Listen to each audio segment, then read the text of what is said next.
আমি বাংলায় গান গাই, আমি বাংলার গান গাই, আমি আমার আমিকে চিরদিন এই বাংলায় খুঁজে পাই।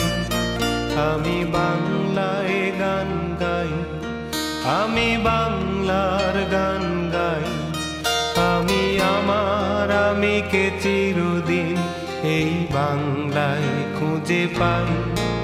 আমি বাংলায় দেখি স্বপ্ন, আমি বাংলায় বাঁধি সুর, আমি এই বাংলার মায়া ভরা পথে হেঁটেছি এতটা দূর।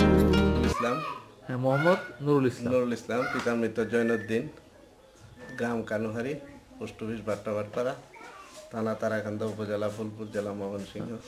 আচ্ছা, 71 সালে কি? 71 সালে আমি 10ম শ্রেণীর ছাত্র ছিলাম। আচ্ছা, এবং বাট্টাবাটপাড়া উচ্চ বিদ্যালয়, বাট্টাবাটপাড়া সতীশচন্দ্র উচ্চ বিদ্যালয় ছাত্র ছিলাম। এবং 1971 সালে আমি তখন ছাত্রলীগে করতাম এবং ছাত্রলীগের একজন সক্রিয় সদস্য ছিলাম।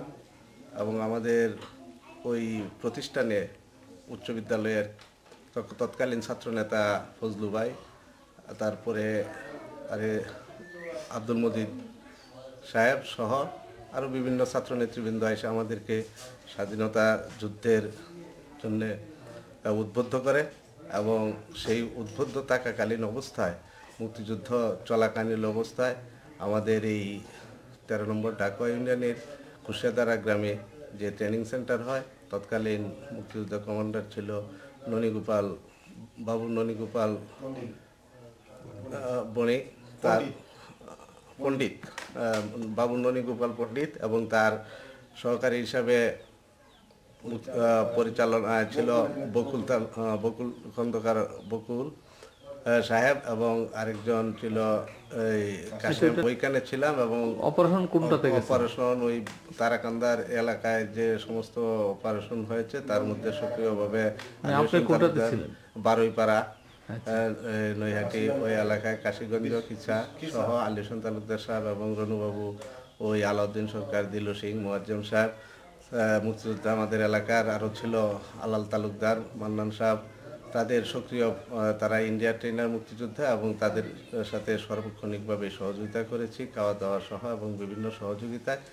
এবং ওই বিভিন্ন জায়গায় খোঁজখবরের কাজকর্মও করেছি। এবং রাত্রে ওই আমার সহযোদ্ধাদের সাথে, বন্ধুদের সাথে আমি সক্রিয়ভাবে কাজ করছি। বাংলায় আমার জীবনানন্দ, বাংলা প্রাণের সুর, আমি একবার দেখি, বারবার দেখি, দেখি বাংলার মুখ। বাংলায় আমার জীবনানন্দ, বাংলা প্রাণের সুর, আমি একবার দেখি, বারবার দেখি, দেখি বাংলার মুখ।